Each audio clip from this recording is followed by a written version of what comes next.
oleh dia. Inilah Islam datang untuk meluruskan kemudian konsep yang disalah-salahkan dari konsep para nabi, termasuk konsepnya Yesus. Contoh nih, contoh. Yohanes 17 nomor 3. Hidup kekal itu adalah mereka mengenal engkau satu-satunya. Dan mengenal aku Yesus yang engkau utus. Berarti ada dua yang harus dikenali. Apa itu? La ilaha illa huwa rabbus samawati wal ard. Wa ana Rasulullah, wa Yesus Rasulullah, wa Isa Rasulullah. Konsep itu tersimpul dengan indahnya di dalam Al-Quranul Karim. Makanya ajakan Allah, qad ja'akum, itu ajakan Allah. Wahai orang-orang ahli kitab, yahdi bihillah manittaba ridwanahu subulas salam. Wahai orang-orang Yahudi, wahai orang-orang Nasrani, Al-Quran datang diutus oleh Allah untuk memberi petunjuk kepada kalian yang ingin mengikuti keridaan Tuhan pencipta alam semesta kepada jalan keselamatan. Kenapa kalian menolak? Kenapa kalian musuhi? Kenapa kalian benci? Adakah di Al-Quran memaki-maki Yesusmu? Adakah dalam Al-Quran membuat tafsiran-tafsiran untuk memaki Yesusmu? Tidak. Al-Quran datang untuk kemudian melepaskan Yesus dari belenggu orang-orang kafir. Al-Quran datang untuk mensucikan dia yang dikatakan mati terkutuk di atas tiang salib. Andai saja Al-Quran datang, memang betul Tuhan mereka itu mati terkutuk di atas tiang. Saya pun ragu tentang Al-Quran. Tapi subhanallah, alat untuk USG, alat untuk mendeteksi kehamilan akurat. Beberapa zaman kemudian lahir anaknya, betul dia hamil, betul dia mengandung anak laki-laki. Begitu kiamat datang, betul Islam yang benar, betul Isa itu hanya seorang nabi, betul Yesus hanyalah seorang nabi. Dan Yesus mengusir orang-orang yang kemudian mempertuhankannya di hadapan Tuhannya. Wa iskalallahu ya Isa bin Maryam, a'anta qulta linnas tahizuni. Wahai Isa, apakah engkau yang mengajarkan orang-orang ini menuhankan dirimu selain daripada aku? Qala subhanaka ma yakunu li an aqula ma laysa li bihaqqa. Maha suci engkau ya Allah, aku Isa tidak pernah mengajarkan sedikit pun untuk mengajarkan mereka sembahlah aku. Apa yang aku sampaikan? Ma qultu lahum illa ma amartani bi ani abudullah rabbi wa rabbakum. Aku mengajarkan kepada umatku Bani Israel, sembahlah Allah Tuhanku dan Tuhanmu.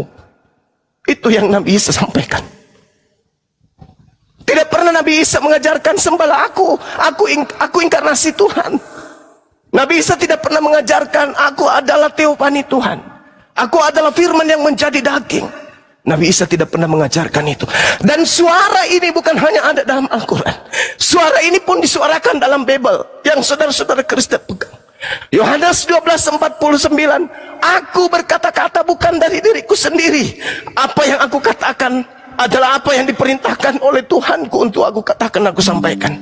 Bahkan dia mengatakan apa? Maria, jangan kau sentuh aku, tapi kau pergi kepada saudara-saudaraku, katakan kepada mereka, aku akan pergi kepada Tuhanku dan Tuhanmu.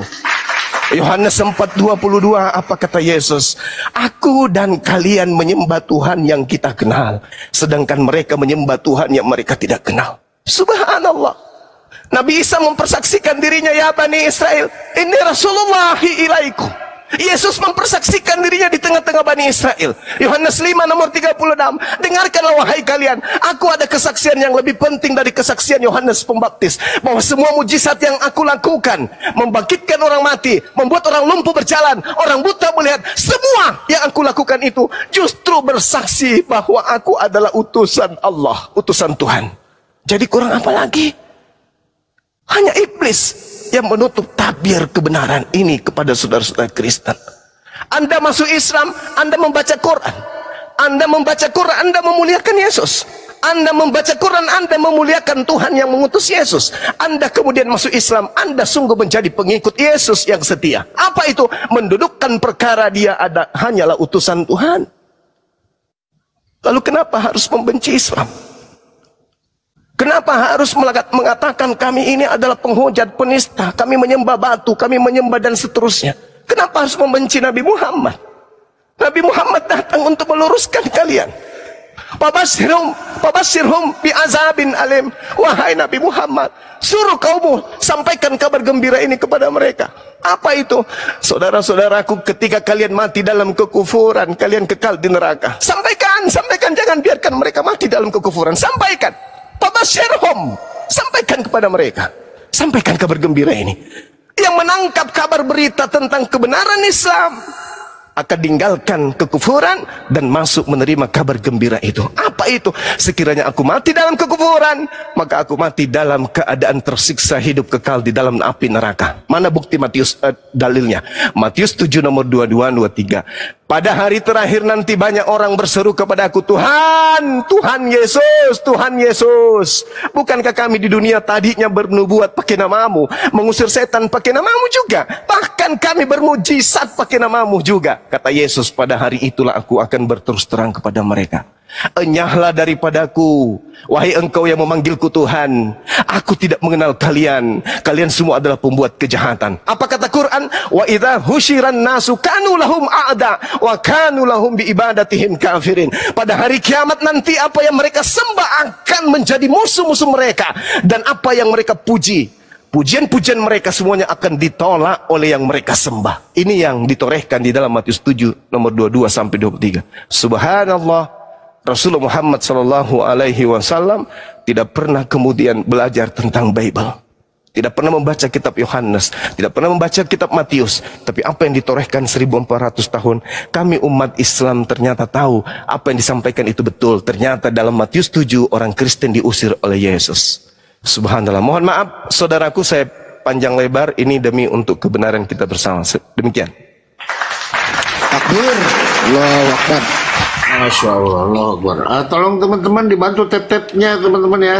100k ya. Masya Allah Gurunda. Lanjut. Lanjut ya. Analogi tadi bagus sih. Cuman analogi itu kan analogi yang bersifat empiris ya, Bang Zuma. Misalnya tadi dokter memastikan seorang ibu itu telah hamil dan sudah pasti ada suaminya gitu ya. Itu kan sudah jelas itulah. Jadi secara empiris itu memang bisa dibuktikan dan kesimpul logisnya sudah pasti ada yang menghamili. Tetapi berkaitan dengan iman di sini ya, dan konsep akan iman itu saya pikir mungkin tidak terlalu tepat untuk analogi itu ya, karena tidak ada pembuktian empiris. Kalau kita pun mengatakan ada bukti empirisnya, ya boleh saya katakan secara pribadi ya, saya mengatakan itu bisa sebuah klaim empirik ya, karena empirik ini hal-hal yang memang secara kebendaan dapat dilihat secara visual. Oke. Kemudian tadi bahwa di dalam Al-Quran memang tidak disebutkan bahwa Nabi Muhammad membenci Yesus, dan tidak dituliskan satu kata pun kebencian akan Yesus. Sekalipun itu muncul dari Muslim, misalnya Bang Zuma mungkin pernah menghujat, tapi itu sebagai manusiawinya ya. Tapi Al-Quran itu sendiri tidak menulis demikian. Mungkin teman-teman yang lain yang polemikus juga mungkin pernah menghujat, tetapi itu secara manusiawinya. Oke, baik Bang Zuma. Terus yang saya mau katakan kemudian itu adalah bahwa tadi dikatakan bahwa Nabi Muhammad itu tidak punya kesalahan apapun di dalam menyampaikan apa yang dia dengar, apa yang dia tahu di dalam hatinya, apa yang difirmankan oleh Allah itu ya. Kemudian siapa yang memastikan bahwa Nabi Muhammad itu tidak pernah salah? Apakah teman-teman Rasul, teman-teman teman-teman Rasulinya itu? Iya, baik. Jadi Nabi Muhammad SAW hanya menyampaikan apa yang diterima oleh beliau dari Allah. Makanya terkait dengan pewahyuan, Jelas Nabi Muhammad itu tidak pernah salah. Makanya dikatakan oleh Al-Quran, ma dalla sahibukum wa ma gawa. Nabi Muhammad tidak sesat dan tidak pula keliru. Itu sudah dijawab oleh Al-Quran. Kalau ada kekeliruan dari diri Nabi Muhammad, berarti ilmu pengetahuan sudah ada yang bertolak belakang dengan Al-Quran. Alhamdulillah, sampai hari ini tak ada disiplin ilmu yang melalui kajian ratusan tahun itu bertolak belakang dari Al-Quranul Karim. Semuanya selaras, semuanya sepadan. Zaman apapun, seperti apapun canggihnya masa itu, tidak bisa menghanyutkan Al-Quran, tidak bisa menelantarkan Al-Quran. Al-Quran selalu hadir, berjalan seiring, seimbang dengan perkembangan zaman. Al-Quran tidak pernah keteteran. Contoh, ketika ditemukan kemudian Al-Quran, langit tidak bertiang. Sedangkan di Bible dikatakan langit ini bertiang. Ilmu pengetahuan meninggalkan kitab tersebut. Karena belum ada kisah, belum ada cerita, belum ada ilmu, belum ada pengetahuan, ilmuwan, sains yang menemukan tiang langit. Nabi Muhammad tidak pernah keluar dari tempat beliau mengajar, berani menyampaikan langit tidak bertiang. Langit tidak bertiang. 1400 tahun tidak pernah ada yang menemukan tiang langit. Ini pembuktian seperti analogi yang saya katakan tadi. Ada yang mengatakan sesuatu 1400 tahun silam, dibuktikan hari ini betul. Ada juga yang mengatakan beberapa tahun silam, dibuktikan hari ini salah. Sesederhana ini kemudian untuk insting bagi akal kita untuk mengetahui kebenaran itu. Sederhana. Nabi Muhammad seorang diri, hidup di zaman jahiliyah, bukan hidup di Yunani, bukan hidup di Romawi, bukan hidup di Mesir, di mana mereka sudah punya peradaban. Ini Nabi Muhammad hidup di zaman jahiliyah, jahil sejahil-jahilnya, menjadi cahaya sampai 1400 tahun silam dan sampai hari kiamat. Ajarannya itu loh. Nah, inilah cerminan seorang diri. Tapi kalau kita melihat Bible, informasinya 40 orang yang menulis Perjanjian Lama, Perjanjian Baru, banyak yang menulis. Disatukan mereka dengan segala kecanggihan yang mereka punya, dengan segala kemajuan yang mereka punya, ternyata tak sanggup kemudian untuk mengalahkan satu orang yang membawa Al-Quran, Nabi Muhammad. Contoh sederhana, sederhana sekali, sederhana. Di Indonesia ini, saudara-saudara kita Kristen, kita tahu bahwa mereka bertumpuh pada dasar fondasi iman mereka, kepercayaan mereka itu di Roma. Roma, mereka mengenal konsep Trinitas, konsep tiga Tuhan dalam satu hakikat. Kemudian mereka menyebut sembahan mereka dengan sebutan Theos. Theos, harusnya mereka pertahankan. Berhadapan dengan Tuhannya umat Islam, Allah, ternyata Theos hilang. Allah yang masuk ke dalam Bible. Begitu hebatnya Allah ini tidak bisa dilumpuhkan. Allah ke Amerika tetap Allah. Allah ke negeri manapun yang mayoritas Kristen yang benci Islam sekalipun, Allah tetap tegak di sana. Tidak ada yang bisa menundukkan kata Allah ini. Bahkan Bible yang tidak beriman kepada Allah pun tunduk berserah, harus menghilangkan kata Theos, harus menghilangkan kata dewa, dan yang diagungkan di sana adalah Allah. Meskipun teman-teman menyebutnya dengan sebutan Allah, tapi kemenangan sudah nyata bagi kami umat Islam. Tak ada Theos masuk ke terjemahan Al-Quran. Tak ada Yesus yang masuk ke terjemahan Al-Quran. Tak ada. Tapi Nabi Muhammad, tetapi Nabi, Rasul, Roh Kudus, kemudian Alkitab kemudian masuk menghantam Bible. Kebenaran selalu di atas, kebatilan selalu di bawah. Itu fakta, itu fakta. Tolong didengarkan baik-baik. Kebenaran selalu di atas, kebatilan selalu di bawah. Itu fakta. Subhanallah. Silakan.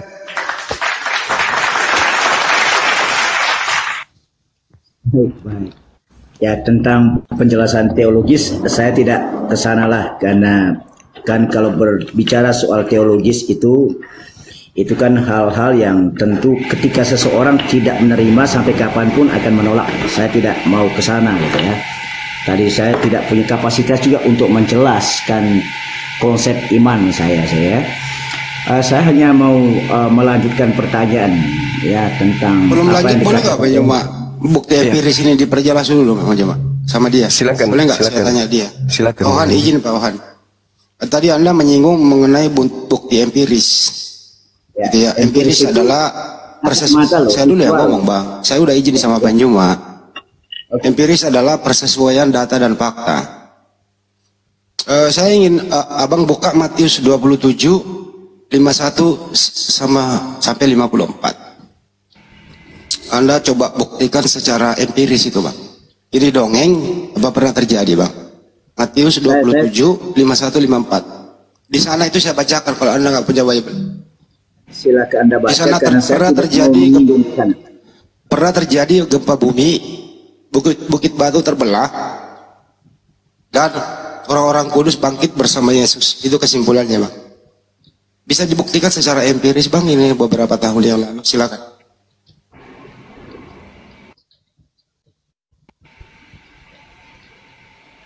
Saya kayaknya tidak memperdebatkan soal bukti empirik ya. Artinya tadi kan analogi itu substansi yang saya omong sama Bang Zuma tadi. Kalaupun seandainya dibawa kepada hal yang bersifat alkitabiah ya, saya tidak merujuk pada data itu sesungguhnya. Tapi sebetulnya bicara data dalam ilmu riset itu kan sesuatu proses yang dikumpulkan.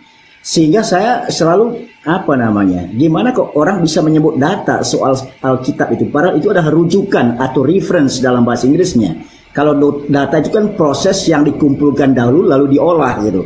Tapi istilah ini menjadi populer di dunia dunia sosial TikTok ataupun apa. Bang, saya potong Bang, hargailah saya bertanya Bang. Empiris itu persesuaian data dan fakta. Kalau Al-Quran udah jelas, empirisnya sesuai data dan fakta. Penemu-penemu sains itu kesesuaian dengan Al-Quran. Saya baca di Bible Anda itu di Matius 51-54. Anda bacalah. Kalau nggak bisa jawab bilang aja saya nggak menguasai. Apakah bisa? Udah ada. Dengerin dulu Bang. Bang, saya ngomong kok. Apakah ada bukti penelitian bahwa memang pernah terjadi gempa bumi, kuburan-kuburan pada terbuka, orang-orang kudus pada bangkit, termasuk Yesus bangkit Bang. Ini inti iman Anda sebagai Kristen. Apa benar Yesus pernah dikubur dan bangkit? Bukti empirisnya mana? Abang yang bawa data ini, silakan. Baik. Kalau kita Kristen itu kan selalu tidak melulu pada bukti empiris, karena itu soal pengalaman iman ya. Dan apa yang ditulis di dalam Alkitab itu sejauh yang saya tahu, karena bukan seorang teolog saja ya, sejauh apa yang saya itu memang tulisan-tulisan itu berdasarkan tulisan-tulisan seperti papirus ataupun kisah-kisah bukti-bukti prasasti masa lalu gitu kan. Karena Alkitab itu yang atau Alkitab itu sejauh yang saya tahu adalah itu tidak hanya berbicara soal Allah, tetapi juga soal fakta sejarah di dalamnya. Ya, berkaitan dengan apa yang dikisahkan dalam Matius itu saya tidak tahu hal itu. Tahu dan itu Bang bilang tidak tahu. Cukup bang. Anda tidak tahu ya cukup. Saya nggak mau membiarkan Anda menderita menjawab kalau tidak tahu. Kembali silakan aja bertanya lagi, monggo.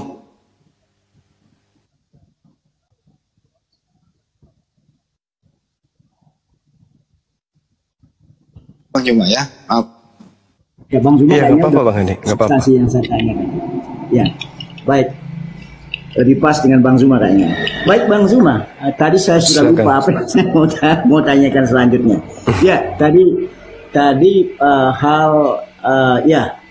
baik, saya karena saya lupa dan runutnya pertanyaan itu tadi, saya akhirnya kepada yang berikutnya ya, soal kata Islam itu sendiri. Kalau Allah tadi itu kan kata itu kan saya seorang pembelajar bahasa.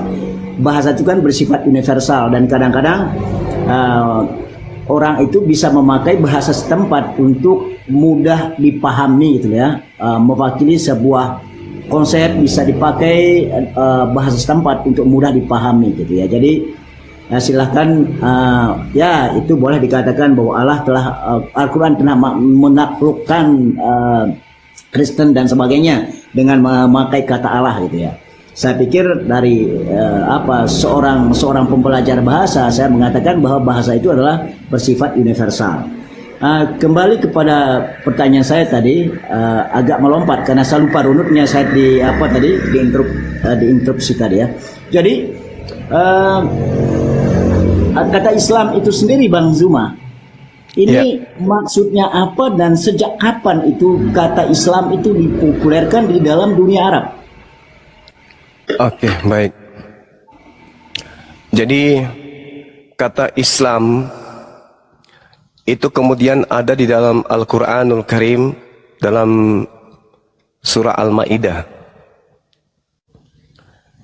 Ya teman-teman, Al-Ma'idah, betul ya? Atau An-Nisa.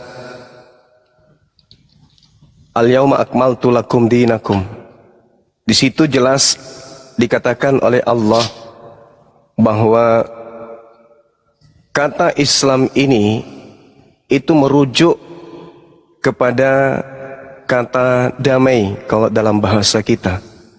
Nah, sedangkan asal usul daripada kata Islam ini sendiri itu berasal dari akar kata salam, salama dan seterusnya.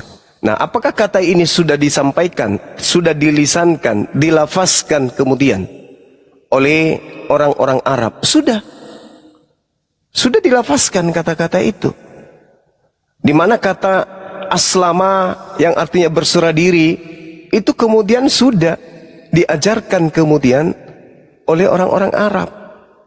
Bahkan kata salam, salom itu sudah dituturkan juga oleh orang-orang Ibrani, oleh orang Aramaik.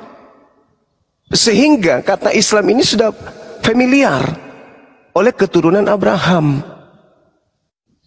Jadi bukan hal yang baru, bukan suatu kata yang baru. Jadi kalau ada kata salima yang artinya selamat, kemudian kalau ada kata yang berkaitan dengan shalom, itu adalah identik dengan Islam. Makanya kalau dikatakan Yesus itu juru selamat, berarti Yesus itu juru Islam.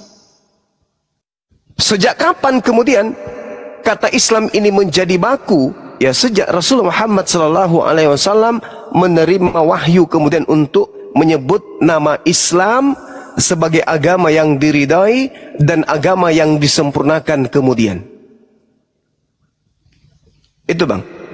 Jadi Al-Quran sudah menjelaskan itu, pada hari ini telah kusempurnakan agamamu, yaitu Islam.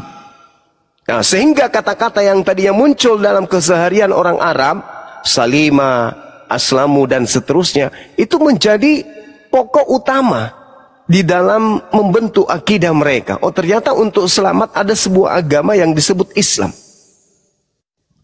Jadi kata aslama yang kemudian membentuk atau dibentuk atau terbentuk menjadi kata Islam. Pemeluknya disebut Muslim.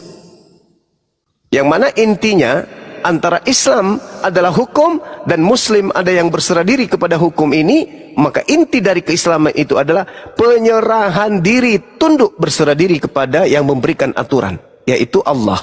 Seperti itu Bang. Berarti derivasi atau turunan kata Islam itu dari kata Islam tadi itu ya? Atau kata apa lagi satu tadi. Kemudian formasi selanjutnya menjadi Islam gitu ya. Dan itu dibagikan pada zaman Nabi Muhammad. Berarti kata Islam itu tidak merujuk pada agama tertentu dong pada saat itu. Itu kata umum yang dipakai dalam bahasa sosial ya. Bahasa interaksi sosial orang-orang Arab pada zaman itu. Dan apakah juga di dalam sejarah kata Islam itu ada studi sejarah katanya itu kapan muncul dalam peradaban Islam peradaban Arab ya, bukan peradaban Islam, kata Islam itu sendiri. Ketika dikaitkan dengan kapan lahirnya Nabi yang Anda sebut Nabi, kalau bagi kami itu Bapak Abraham, ya Anda Muslim menyebutnya sebagai Nabi Ibrahim. Kalau itu dikoherensikan dengan kapan lahirnya Nabi Ibrahim dan kapan kata Islam itu muncul dalam bahasa intersosial orang Arab. Lalu kenapa nabi-nabi itu disebut Islam gitu loh? Dan sementara bahwa kata Islam itu sendiri menjadi suatu formasi baru ketika lahir Nabi Muhammad, sehingga itu menjadi identik dengan agama yang disampaikan oleh, bukan agama ya, iman ya, karena agama itu sebuah institusi selanjutnya, iman yang dibawa oleh Nabi Muhammad. Begitu Bang Zuma. Ya, baik. Jadi kata selamat itu, atau kata salimah, atau kata aslamah, itu adalah kata yang familiar dalam bahasa sehari-hari orang Arab sebelum Al-Quran itu datang. Tapi yang dimaksud dengan kata Islam, kandungannya adalah terbebas dari celah baik secara lahir maupun batin. Maka itu merujuk kepada satu pondasi, Islam. Makanya di Islam itu pembersihan jasmaninya ada, pembersihan rohaninya ada. Maka disebutlah Islam. Tapi kalau kata salima, kata aslama, kata shalom, itu sudah bahasa sehari-hari. Tidak perlu ada kajian. Al-Quran kemudian menjelaskan, al-yawma akmaltu lakum dinakum wa atmamtu alaikum ni'mati wa raditu lakumul islam madinah. Artinya kesempurnaan yang tadi yang saya katakan bahwa ini adalah kata yang digunakan sehari-hari, aslama yang dimaksud ketika dia utuh menjadi satu pokok keagamaan, maka disebutlah Islam. Maka Islam ini yang menghantarkan manusia terbebas dari noda baik secara lahir maupun batin. Jadi kata ini sudah digunakan, tapi tidak merujuk kepada satu konsep. Ketika Islam itu datang baru merujuk kepada satu konsep. Ternyata ada konsep yang paten yang bisa membebaskan manusia benar-benar bebas dari noda dosa baik secara lahir maupun batin. Apa itu? Islam. Kalau hanya sekedar ingin selamat dari kejaran anjing, orang sudah menggunakan kata itu. Selamat dari banjir, orang sudah mengatakan. Tapi selamat lahir dan batin dalam pokok pondasi kebenaran kemurnian akidah, maka masuk ke dalam Islam. Nah, kapan itu terjadi? Al-Quran surah Al-Ma'idah menjelaskan dalam ayat ketiga, al-yawma akmaltu lakum dinakum. Pada hari ini telah kusempurnakan ajaranmu untukmu, dan telah aku cukupkan nikmatku bagimu, dan telah aku ridha Islam sebagai agamamu. Tetapi barang siapa terpaksa karena lapar dan seterusnya, ada hal yang diharamkan yang kemudian mendapatkan uzur, pembolehan. Nah, itulah Islam. Segala sesuatu diatur dalam Islam. Maka Islam yang berasal dari kata aslama yang tadi itu adalah pembebasan diri dari noda atau celah dosa baik lahir maupun batin. Nah, itu Islam. Nah, lalu bagaimana kemudian orang-orang terdahulu para nabi disebut Muslim? Yaitu tadi, Muslim itu adalah pelaku dari aslam, pelaku dari ajaran selamat. Ketika ada orang kemudian ingin selamat, maka dia harus melakukan apa yang diperintahkan oleh Tuhan. Adam diperintahkan, Adam mau selamat, jangan makan buah. Kapan makan buah, maka dia tidak selamat. Nah, begitu juga para nabi yang lain. Nabi Musa, kalau mau selamat, lakukan ini. Nabi Isa, mau selamat, lakukan ini. Dan semua nabi-nabi ingin selamat, maka mereka kemudian berserah diri kepada yang memberi aturan. Jadi kata aslim ini, ya, artinya berserah diri. Mereka kemudian berserah diri kepada perintah Tuhan. Makanya dalam Yeremia 29:11, aku tahu rancangan-rancanganku tentang kalian, yaitu rancangan shalom, rancangan salam, rancangan Islam, rancangan damai sejahtera, bukan rancangan kecelakaan. Itu kata Yeremia. Yesus, Yohanes 14 nomor 27, aku tinggalkan damai sejahtera untukmu, aku tinggalkan Islam untuk kalian, aku tinggalkan shalom untuk kalian. Tidak meninggalkan Kristen, tapi shalom. Nah, kemudian untuk menjadi selamat, orang-orang harus tunduk berserah diri kepada perintah Tuhan. Tidak, justru supaya kita selamat, aturan Tuhannya kita hapus dengan dengan membuat konsep aturan Tuhan telah dibatalin, telah digenapi dengan matinya Tuhan itu sendiri. Itu akal-akalan. Karena Ulangan 11 nomor 1, Yosua 22 nomor 5, kasihilah Tuhanmu dengan tetap setia menjalankan segala ketetapan, perintah, ketentuan, hukum, larangan yang ditorehkan melalui Nabiku Musa. Bahkan Yesus mengatakan Matius 5 nomor 19, barang siapa yang meniadakan hukum Tuhan meskipun sekecil apapun dalam hukum Taurat, maka dia akan menempati tempat terendah di dalam kerajaan langit alias neraka. Yesus ditanya, Yesus, apa yang harus aku lakukan supaya aku bisa memperoleh hidup yang kekal? Lakukan segala perintah Tuhan. Itu kata Yesus.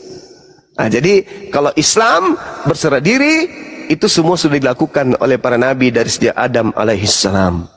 Demikian, Bang.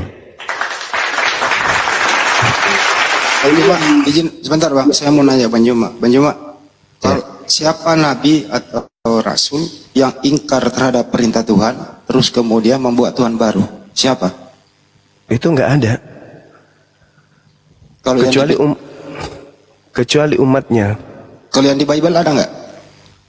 Sejauh saya belajar, saya tidak pernah membaca itu. Seorang nabi membuat Tuhan baru, itu nggak ada. Kalau Mr. Paulus? Ah, itu dia. Membuat Tuhan baru bernama Yesus. Roma 10 nomor 9. Untuk itulah barang siapa yang berkata Yesus Tuhan, dia diselamatkan. Roma 14 nomor 9. Untuk itulah Yesus mati untuk bangkit menjadi Tuhan, baik untuk orang yang mati maupun untuk orang hidup. Padahal Tuhan mengatakan, Keluaran 20 nomor 3, jangan ada Tuhan lain di hadapanku. Yesus pun mengatakan itu. Hanya kepada Dia saja engkau harus menyembah. Gak boleh yang lain. Yesus mengatakan hidup kekal itu adalah mengenal satu-satunya Tuhan, yaitu Dia yang telah mengutus aku. Gak boleh ada yang lain. Tapi Paulus, mohon maaf, dia mendoktrin orang untuk menuhankan Tuhan lain dengan mengatakan Tuhan itu sendirilah yang datang menjadi manusia. Di mana itu? Filipi 2 nomor 6, nomor 7, nomor 8. Tuhan Elohim tidak mempertahankan keelohiannya, melainkan mengosongkan dirinya dan mengambil rupa manusia, lalu menjadi manusia dan taat sampai mati di atas pohon. Sedangkan Tuhan itu tidak pernah berubah. Ya, Tuhan tidak pernah dibentuk. Ya, silakan. Izin turun Bang. Bang, lagi. Bang, tuh. Waalaikumsalam. Izin turun. Oh iya, iya Bang. Ya, iya Bang Tun. Makasih. Makasih Bang Juma. Silakan Pak Ohad. Baik. Nah, ini yang terakhir ya Bang Zuma. Siap. Mau turun juga ini bentar ini, karena sudah mau aktivitas siang juga. Jadi kalau saudara-saudara Muslim mengatakan bahwa para nabi terdahulu itu adalah Islam, ya. Jadi ini merujuk pada kata Islamnya, berarti dengan demikian kesimpulannya Anda sebut Islam dalam konteks kata Islam tadi sebagai derivasi atau asal katanya, maka nabi-nabi terdahulu itu adalah nabi-nabi yang terbebaskan dari dosa, berarti ya, nabi-nabi. Benar? Iya, betul. Oke, lalu berarti karena Islam itu adalah sebuah formasi baru ya sejak Nabi Muhammad, dan menjadi kata yang merepresentasikan sebuah institusi keagamaan ya, bagi orang-orang yang beriman sama seperti Muhammad. Berarti kata-kata itu menjadi berubah gitu ya. Orang-orang yang terdahulu menjadi orang-orang yang seolah-olah menjadi satu institusi keagamaan dengan Islam gitu. Bagaimana Anda menjawabnya itu, sementara Islamnya itu muncul kemudian, sementara nabi-nabi itu sudah jauh berabad-abad sebelumnya, bahkan ribuan abad ya sebelumnya. Oke. Baik. Ratusan abad ya. Oke, baik. Jadi seluruh nabi yang diberi kewenangan kemudian menjadi rasul, tujuannya diutus itu sebagai juru selamat. Juru selamat. Selamat bahasa Ibraninya salom. bahasa Arabnya salam. Seluruh nabi mengajarkan ajaran salam. Bahkan Yesus disebut adalah juru salam. Juru salam, juru Islam, juru shalom, juru selamat. Itu. Nabi adalah orang yang menerima firman untuk dirinya. Tidak ada kewajiban untuk menyampaikan kepada orang lain. Rasul adalah nabi yang menerima ajaran untuk dirinya dan untuk umatnya, kaumnya. Nabi Musa diutus kepada kaum Bani Israel, berarti dia rasul.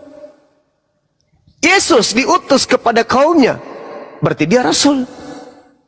Nah, sekarang ketika Yesus diutus, apakah dia sebagai juru selamat? Ya, Yesus juru salam. Yesus juru Islam. Salam Ibrani, salam Arab. Artinya sama, selamat.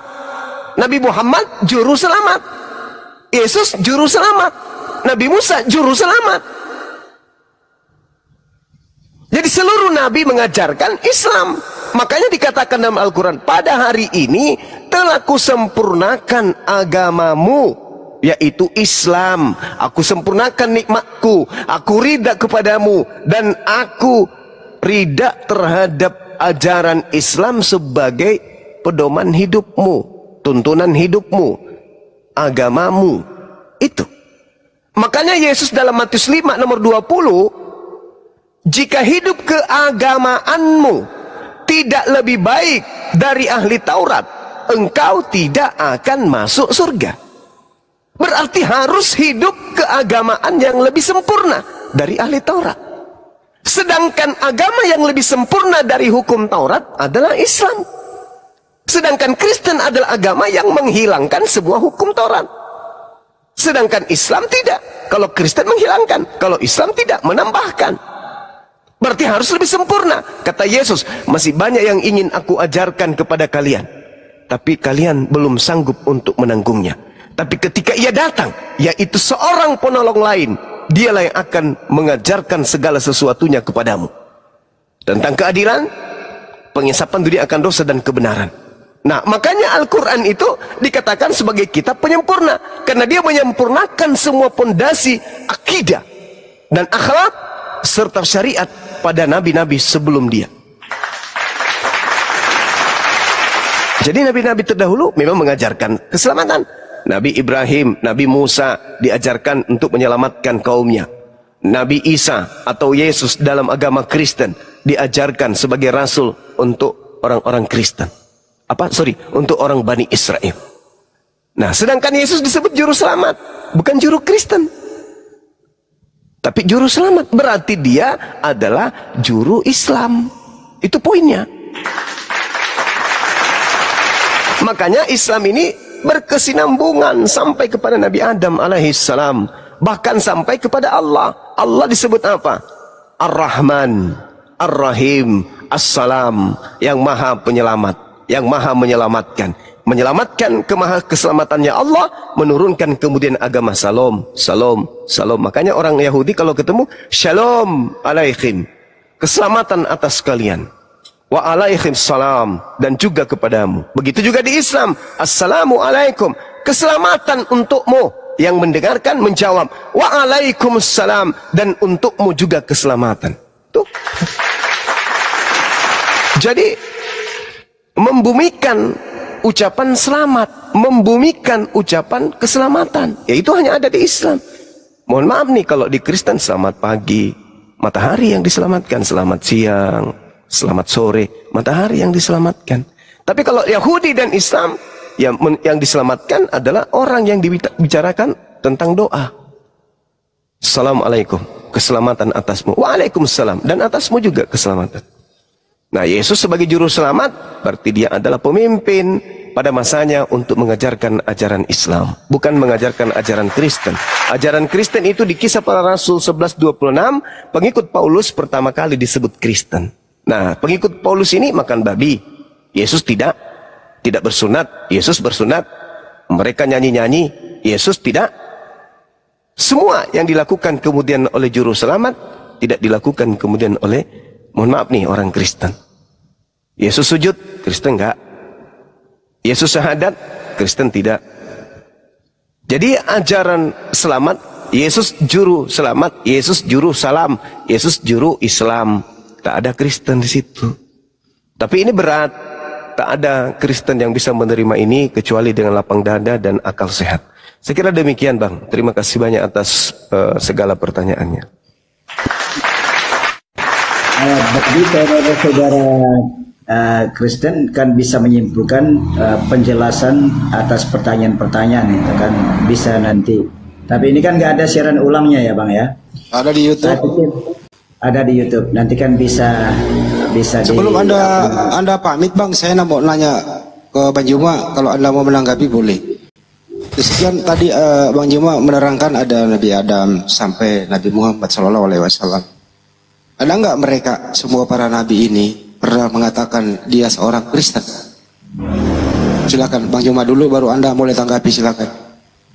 Enggak ada. Kristen itu kan Kristos. Kristos dalam bahasa Yunani, kemudian Mesiah atau Musiah dalam bahasa Ibrani. Al-Masih kalau dalam bahasa Arab. Nabi-nabi tidak ada yang pernah mengaku sebagai pengikut Mesias.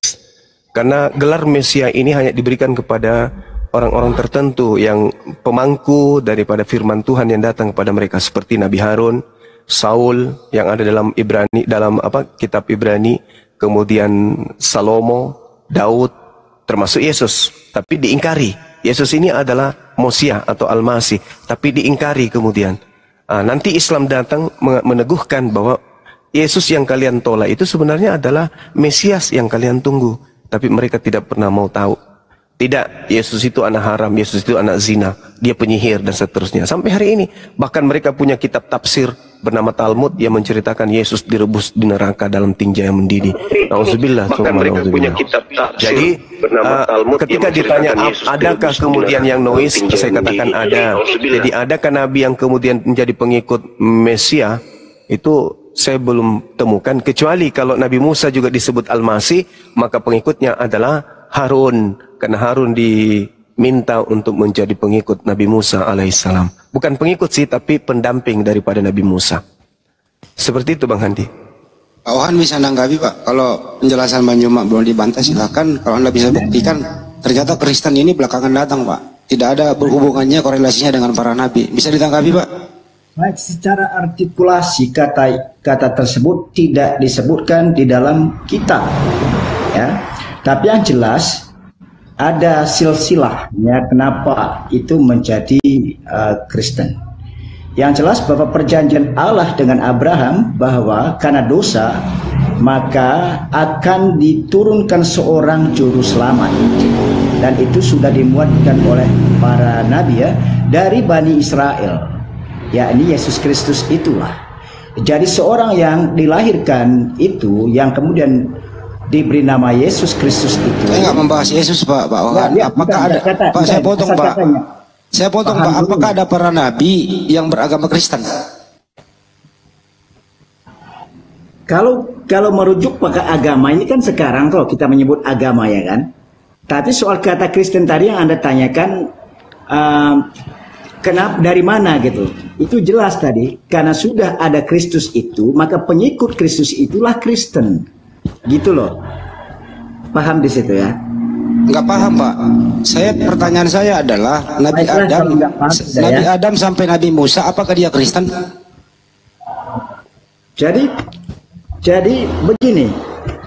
Kalau kita mengatakan apakah secara agama mereka Kristen? Ya, kalau dari konsep ajaran tentu ya bagi kami orang Kristen melihat mereka sebagai Kristiani, artinya orang di dalam Kristus. Oke, gitu ya. Di dalam Kristus cara hidupnya dan dari ekspresi dirinya, baik itu kata-katanya, tindakannya, jadi ekspresi di hidup atau aktualisasi diri mereka itu di dalam Kristus itu. Gitu artinya seturut apa kasih Bang Juma dulu tanggapi, ini seru ini topik. Saya persilakan ke Bang Juma. Bang Juma ini memaksakan dimengkristenkan semua para nabi. Bang Juma tanggapan. Jadi gini, terima kasih. Yang digelari Kristus itu sebenarnya bukan hanya Yesus. Kores Kristus, Daud Kristus, Saul Kristus, Harun Kristus, Elisa Kristus, Salomo Kristus. Jadi Kristus ini artinya Mesias. Mesias ini adalah orang yang diurapi. Apakah hanya Yesus yang diurapi? Tidak. Kores diurapi, Daud diurapi, Harun diurapi, Salomo juga diurapi. Cuman begitu Bible masuk ke Indonesia, yang harusnya Daud Kristus itu dirubah menjadi Daud yang diurapi. Padahal urapan atau Mesias itu terjadi pada Daud. Tapi di Indonesia hanya Yesus yang disebut Kristus. Sementara Daud itu sebenarnya juga adalah Kristus. Tapi dihilangkan titel-titel Kristus para nabi Bani Israel ini demi untuk menggaungkan satu tokoh saja, yaitu Yesus Kristus. Padahal Elisa juga Kristus, Harun juga Kristus, dan saya bisa paparkan bukti-bukti itu. Kalau mereka yang saya sebutkan ini adalah Kristus juga. Nah, tapi itu tadi, karena dia menganggap hanya Yesus yang Tuhan, maka hanya Yesus yang digelari Kristus. Padahal kalau Kristus sama dengan Tuhan, maka Salomo, Elisa, Harun, Saul semua juga adalah Tuhan, karena mereka juga digelari Mesias. Dalilnya lengkap. Kemudian ketika ada ungkapan bahwa hidup secara Kristiani itu adalah orang-orang terdahulu sebelum Kristen, itu adalah satu pembodohan yang nyata. Hidup secara Kristiani itu artinya apa? Hidup dengan pola Barat. Apa itu hidup dengan pola Katolik? Apa itu menjadikan Tuhannya Yahudi menjadi manusia Yesus dan hidup di dalam ketenangan? Saya izin turun dulu ya, karena saya mau, ya silakan Anda ya berbicara bebas. Karena jelas konsep iman kita beda ya. Ya, jadi ujungnya tidak akan habis-habis lah. Tetap akan terjadi polemik sepanjang zaman pun akan begitu kalau kita berangkat dari sisi yang berbeda. Jadi silakan Anda berbicara, saya turun dulu ya. Terima kasih banyak. Nanti pada kesempatan lain kita bertemu, kita bertukar pikir lagi ya, kita berdiskusi lagi ya. Baik, selamat siang. Siang. Ya, jadi saya lanjutkan sesuai dengan pertanyaan ini dan menanggapi ucapan saudara kita yang Kristen tadi itu. Memang kuping nggak kuat kalau kita menjelaskan kebenaran, karena kebatilan itu pasti akan kabur ketika yang hak ditegakkan. Nah, tuduhan bahwa para nabi itu hidup secara Kristen itu adalah bohong. Hidup secara Kristiani berdoa dalam 3 nama Tuhan, Bapa, Anak, dan Roh. Itu tidak dianut oleh nabi-nabi, termasuk Yesus tidak pernah berdoa dalam 3 nama ini. Kemudian hidup secara Kristiani itu ibadah Minggu. Nabi-nabi mana ada ibadah pada hari Minggu? Tidak ada bait suci atau kemah pertemuan yang didirikan untuk ibadah Minggu. Jadi itu adalah kebohongan. Kemudian yang ketiga, tak ada nabi-nabi yang melakukan nyanyian-nyanyian yang memuji kepada Yesus. Tak ada. Sedangkan Kristiani hidup dengan lagu lagu rohani mereka dengan pemujaan-pemujaan kepada anak Maria. Apakah nabi-nabi melakukan? Tidak, Yesus aja kagak. Jadi kalau ada kemudian seorang Kristen mengatakan para nabi hidup secara Kristiani, itu adalah kebohongan. Kristiani adalah orang Kristen, pengikut Paulus, bukan pengikut Yesus. Yang disebut pengikut Yesus adalah mereka yang menganut Taurat, hidup secara Taurat. Syariatnya syariat Taurat, hukum-hukum hidupnya secara agama adalah Taurat. Sementara Kristen bukan. Jadi jangan mau dibodohin dengan orang yang cuma ngomong tanpa ilmu, yang mengatakan Nabi itu hidup secara Kristiani. Enggak. Hidup secara Kristiani itu hanyalah orang Kristen aja. Tidak ada nabi-nabi hidup secara Kristiani. Tapi kalau dikatakan apakah mereka hidup secara Muslim? Yes. Ada dalilnya? Ya. Dalil mana itu? Nabi Musa di dalam Bible taat kepada Tuhan. Abraham taat kepada Tuhan. Semuanya taat kepada Tuhan. Dan tak ada di Bible Nabi diceritakan memuji-muji Yesus. Itu tak ada. Sedangkan kalau kita berbicara mengenai Al-Quran, itu tadi yang saya katakan. Bahwasanya Nabi Ibrahim mewasiatkan kemudian beriman kepada Allah, dan itu diajarkan kepada keturunannya. Am kuntum syuhada'a iz hadara Ya'qub al-maut iz qala li banihi ma ta'buduna min ba'di qalu na'budu ilahaka wa ilaha abaika Ibrahim wa Ismail wa Ishaqa ilaha wahid wa nahnu lahu muslimun. Muslim. Ibrani 5 nomor 7, Yesus anak Soleh. anak soleh, bukan anak Kristiani.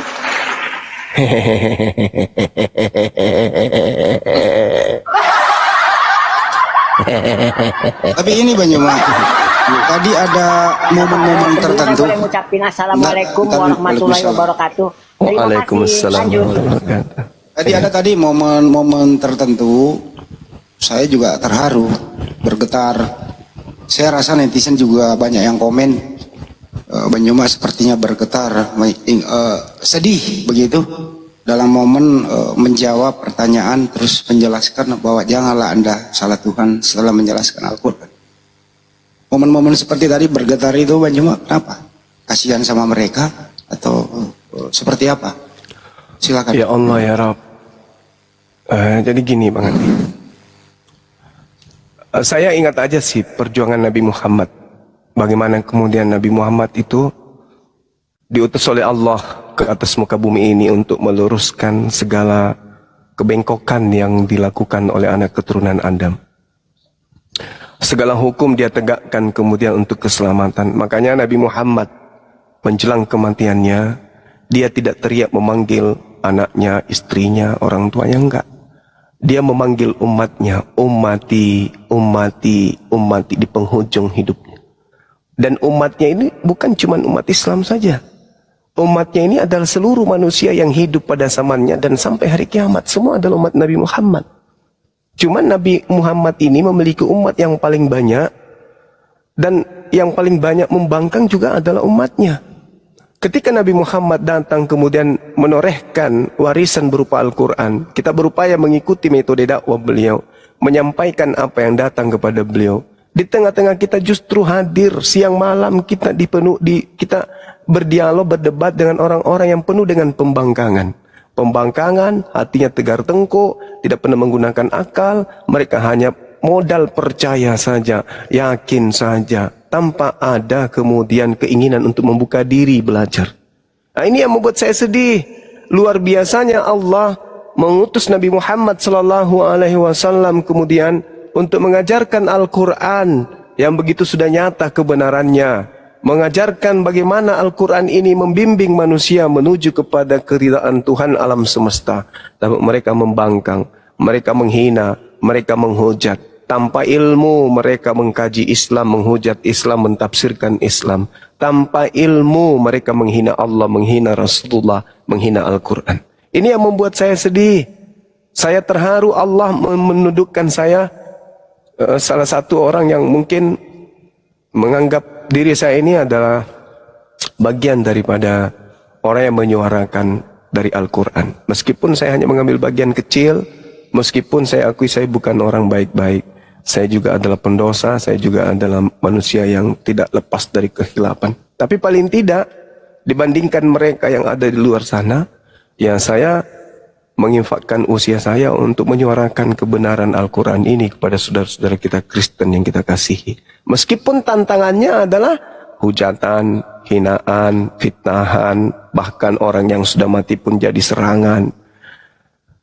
Ya, dan ya selalu diancam akan dilaporkan bla bla dan seterusnya. Sementara yang kita tegakkan ini adalah penghargaan setinggi-tingginya kepada yang mereka sebut Yesus. Ya, penghormatan yang semulia-mulianya kepada yang mereka sebut Tuhan, yaitu Yesus.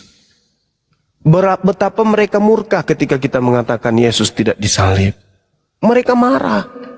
Mereka ngamuk, mereka benci, mereka kemudian tidak menyukai itu. Mereka suka kalau apa yang iblis inginkan terjadi sehingga merasuki Yudas itu benar-benar terjadi. Mereka mau betul-betul hamba Tuhan yang suci ini mati terkutuk di atas pohon. Mereka mati-matian untuk memperjuangkan itu. Sampai mereka tidak jarang diantaranya menghina, menista, mengancam Bang Suma. Padahal yang saya lakukan siang malam itu adalah bagaimana fitnahan-fitnahan orang-orang terdahulu terhadap Nabiullah itu hilang, terbebas dari dirinya. Tapi apa yang terjadi? Dicaci, dimaki, dinista, dan seterusnya. Ya meskipun itu semua saya ikhlas, saya ridho. Saya ikhlas, saya ridho. Nah ini yang membuat saya terharu Bang Handi ketika ditanyai tentang Nabi Muhammad, implementasinya tentang Yesus, bahwa Islam datang bukan tanpa alasan. Islam datang itu sebagai harapan terakhir untuk para pendosa. Islam adalah harapan terakhir dari Allah yang Maha Pengasih lagi Maha Penyayang kepada para pendosa. Kalian punya dosa, mau hapus, mau dihilangkan, mau dimurnikan, kalian mau disucikan, masuk Islam. Kalian tidak dibiarkan terluntaran, tidak dibiarkan kemudian menjadi anak yatim. Ada Islam sebagai rumah yang untuk mengademkan diri Anda lahir batin. Bukan hanya di dunia, dan juga di akhirat. Sekarang kalau kita masuk di dalam agama mereka, mana jaminannya? Aku menjamin siapapun yang menyembahku akan, mana jaminan dari dia? Nggak ada. Tapi kalau Allah, beliau Allah Subhanahu wa taala menjamin sepenuhnya kepada siapapun yang beriman dan bertakwa kepadanya. Nah inilah Pak Andi yang membuat saya tadi itu terharu, dan ya itu dari dalam bukan dibuat-buat ya teman-teman. Ketika berbicara mengenai Rasulullah, kaitannya dengan misi beliau diutus oleh Allah untuk menyelamatkan teman-teman kaum kafir ini, ya pasti saya terharu. Karena yang kita cari bukan popularitas, bukan nama yang kita cari, bukan supaya wajah kita dikenal di mana-mana. Bukan supaya nama kita diharumkan di mana-mana, bukan. Tapi yang kita cari ini adalah bagaimana teman-teman kita bisa kemudian mendudukkan perkara tentang keimanan itu pada tempat yang seharusnya. Di Indonesia mayoritas Islam. Islam banyak di luar sana. Tapi di Indonesia inilah mayoritasnya. Maka karena kita mayoritas Islam, maka sepatutnya ada gelombang untuk menyuarakan Islam demi untuk menyelamatkan orang-orang di luar Islam. Mereka terima alhamdulillah, mereka tidak terima juga ya kita astagfirullah aja. Karena la ikraha fiddin, tak ada paksaan dalam ajaran agama Islam. Sedangkan di antara mereka sudah ada yang mengakui bahwa Kristen memang harus diajarkan dengan cara paksaan kepada orang di luar Islam demi untuk menyelamatkan mereka dari kesalahan, dari dosa. Nah itu juga kita, bedanya kita dengan cara mengajak mereka tanpa paksa. Kalau mereka mengajak dengan cara paksa, dengan cara apapun mereka kemudian lakukan. Filipi 3 nomor 18, 1 Korintus 9 ya nomor 21, nomor 20 21. Itu sebagai implementasi tata cara mencari pengikut. Demikian Bang Handi. Masya Allah. Tapi selama ini penyembah hanya meneruskan ya umat menyampaikan kepada mereka.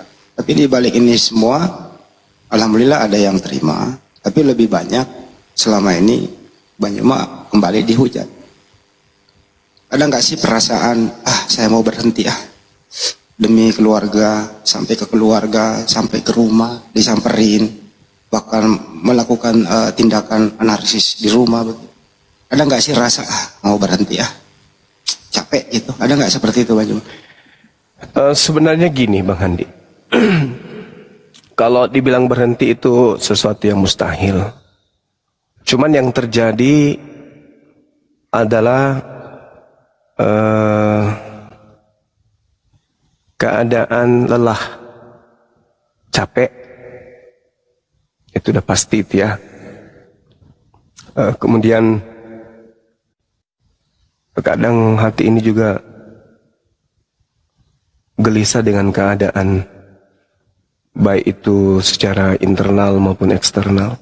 Nah, seperti misalnya adanya ajakan diskusi dari RK, mau diskusi di tempat dia. Kemudian saya katakan kita di tempatnya netral. Lalu dia katakan di Filipina. Saya berpikir, kenapa saya harus takut menerima tantangan beliau? Ya sudah, saya aja yang datang ke Kupang, kan gitu ya. Demi untuk kebenaran. Buktikan bahwa perjuangan ini bukan karena di luar mau memberikan sesuatu yang menjadi cerminan amar ma'ruf, maka saya terima tantangan itu. Ini hari kedua Bang Andi. Saya kasih kesempatan 3 kali 24 jam untuk menjawab kemudian tantangan beliau yang saya iakan. Saya katakan saya akan datang. Tapi supaya negara kita tidak kacau, karena pasti kacau kalau ada apa-apa dengan saya, utamanya dari keluarga saya dulu. Karena Bang Suma ini keluarga besar. Bang Suma ini bukan bukan kemudian keluarga kecil, enggak. Bang Suma ini keluarga besar. Saya punya keluarga itu keluarga besar dan tersebar di Indonesia ini. Nah, kemudian kalau ada apa-apa dengan saya di sana yang tidak diinginkan, pasti akan terjadi sesuatu yang kita tidak inginkan. Sedangkan saya harus masuk ke markasnya. Saya katakan jangankan di Filipina, saya datang di teras rumahmu, kalau perlu saya masuk dalam rumahmu diskusi. Tapi jamin saya, karena ini negara hukum, jamin saya keamanan. Jadi murni diskusi, bukan mau cari keributan. Orang nikah aja harus ada izin keramaian kan, apalagi ini diskusi tentang keyakinan. Kita tidak inginkan adanya bentrok, tidak mau membuat negara kita ini tidak aman. Justru debat ini bangun supaya orang-orang itu melihat, oh ternyata Islam itu begini, Kristen itu begini. Maka semuanya berjalan tanpa ada dusta, tanpa ada benci satu sama lain, tetapi saling menerima keadaan. Islam memang begini, Kristen memang begini. Oh ternyata wajar kalau Islam menyuarakan kayak begini. Oh ternyata wajar kalau Kristen menyuarakan kayak begini. Sehingga kita sebagai rakyat Indonesia itu sudah adem. Kristen melakukan kristenisasi ternyata ada perintahnya di dalam Bible. Islam menyuarakan kemudian Islam karena memang ada perintah dalam Al-Quran. Jadi hal ini bukan hal tabu lagi. Cuman tata caranya yang harus dibetulin. Jangan offside. Jangan demi untuk memurtadkan orang mengambil istilah Quran. Contoh Islam. Menginginkan kalian selamat tanpa harus mengambil istilah dari Bible. Islam menjadi Islam, mengajarkan Islam dengan Islam itu sendiri, dengan Al-Quran itu sendiri. Nah ini yang harus yang terjadi. Nah sehingga saya katakan ya udah, kalau kamu memang mau kita diskusi tentang kata Allah, saya datang. Tapi jangan sampai lewat tahun ini, karena pasti awal tahun saya sibuk. Sebelum akhir tahun, tolong dijawab 3 kali 24 jam, ya atau tidak. Saya datang, tapi jaminan keamanan. Itu aja, bukan karena, oh ternyata kamu takut. Bukan takut. Bang Suma bukan cuma satu Bang Suma. Bang Suma itu akan hadir ribuan, bahkan jutaan Bang Suma yang lain. Yang saya pikirkan ini keluarga saya. Apakah mereka ridho kalau saya datang ke sana, kemudian saya teraniaya? Ayo. Ya kalau saya mati nggak apa-apa. Tapi kalau saya masih hidup, saya bisa kemudian mengajak yang lain untuk melakukan pembalasan. Nah ini yang kita tidak inginkan, bukan? Maka jamin saya keamanan, demi Allah saya akan datang. Saya akan datang ke kampung Anda, apakah di Kupang atau di mana kampung Anda, saya datang. Tapi dengan catatan, kita diskusi ilmiah. Bukan mau ribut, bukan mau bertengkar. Kita pertontonkan untuk rakyat Indonesia. Kata Allah itu sebenarnya milik siapa? Saya mewakili tim saya, Anda mewakili mungkin agama Anda. Nah kita lihat di situ. Hadirkan lai juga kalau perlu. Hadirkan lai. Supaya dia tahu ternyata kebohongan selama ini sudah terungkap, sudah diketahui oleh umat Islam. Kan selama ini mereka berpikir bahwa umat Islam tidak akan angkat bicara. Selama Islam tidak angkat bicara di Indonesia ini, maka kita pakai-pakai aja dulu. Nanti kalau sudah mereka angkat bicara, baru kita tarik, berpikir bagaimana kata Allah ini kita ganti apa. Gitu. Jadi kalau saya ditanya apakah mau berhenti, enggak mungkin saya berhenti di dunia apologet, enggak mungkin. Cuman lelah itu ada, capek itu ada pasti. Ya, capek itu ada. Apalagi kalau sahabat-sahabat muslim minta semuanya mau diprioritaskan. Ada yang chat, Assalamualaikum, kenapa chat saya nggak dibalas, kenapa kayak gini, bla bla bla dan seterusnya. Ada kejadian kecil, semua nembak ke saya. Bang Suma kenapa tidak begini, kenapa tidak begini. Pusing juga saya, kalau kayak gini-gini juga saya serang gitu loh. Tapi giliran kita kirim pengumuman, ada selebaran, ini kita memohon kepada saudara-saudara untuk memperhatikan satu keadaan ini, dibaca aja, nggak dijawab. Padahal itu sudah sifatnya siaga satu, tapi dibaca aja. Lalu selama ini ngotot-ngototan mendukung, itu apa rupanya? Jadi gitu Bang Handi. Jadi kalau diperintahkan, ditanya kepada saya tidak akan pernah lelah. Saya tidak akan pernah lelah. Maksud saya tidak akan pernah berhenti. Tapi lelah itu pasti ada. Siapapun pasti lelah. Teman-teman kita apologet ini pasti lelah, capek, dan seterusnya. Apalagi kita berdebat, kita nggak dibayar kan ya. Kalau teman-teman kita kan debat dibayar 200 juta. Kalau kita enggak. Saya dari Makassar sampai ke Bandung, sampai ke Medan, sampai balik lagi hari ini ke Makassar sebulan penuh, ya, 1 rupiah pun itu semua berasal dari dompet saya sendiri. Benar. Itu. Nanti saya hitung catatan pengeluarannya. Ya, boleh nanti teman-teman. Bang Zuma dari Makassar, start ke Bandung, tinggal ke Medan, balik ke Jakarta, kemudian sebulan penuh balik lagi ke Makassar. Semua itu adalah dari saya sendiri. Saya tidak pernah minta dan memanfaatkan lawan diskusi saya untuk kemudian minta dijatah sekian-sekian. Enggak. Alhamdulillah. Jadi kalau Anda mengatakan kita ke Filipina biaya sendiri, tidak usah kamu ragukan saya. Karena kenapa? Ya saya punya keluarga. Kalau saya tidak punya uang pribadi, keluarga saya yang membacking saya. Oh gitu teman-teman. Ya. Jadi inilah wujud pengabdian. Wujud pengabdian Bang Handi. Oh, kok ini jadi curhat sih? Intinya saya tidak akan pernah berhenti selama Bible masih menggunakan kata istilah-istilah Al-Quran, selama nyawa masih ada di badan, Bang Suma tidak akan pernah berhenti untuk itu. Demikian. Takbir. Allahu Akbar. Jadi ini teman-teman, untuk si RK, saya ambil jalan tengahnya. Dan saya sendiri akan datang ke Lembaga Bible Indonesia di Salemba, Jakarta. Karena disinilah sumber masalahnya. Kalau bisa di Jakarta saja, di kantor Lembaga Bible Indonesia di Salemba, siapkan tempat, sekaligus si RK ada yang bantuin dalam hal membahas penggunaan kata Allah ini. Ini netral loh di situ, LBI. Setuju ya Bang Juma, Lembaga Bible Indonesia di situ aja, setuju ya?